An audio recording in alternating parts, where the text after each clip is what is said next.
Let's learn how to make the school intro using Capcut. It's really easy, so just follow my steps. Open Capcut and create a new project, and then import the template for this video.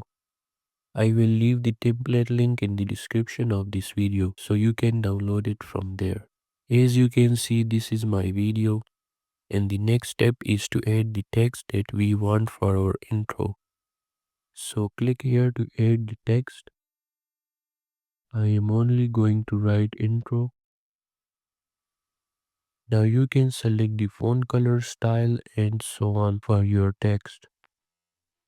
And the very important step after this is to click on animation and now find the blur to left and set the duration of animation to 1.5 seconds.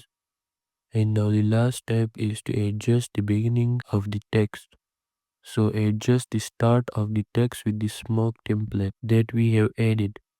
And when you adjust it, you can export your video. Thank you for watching and see you in the next video.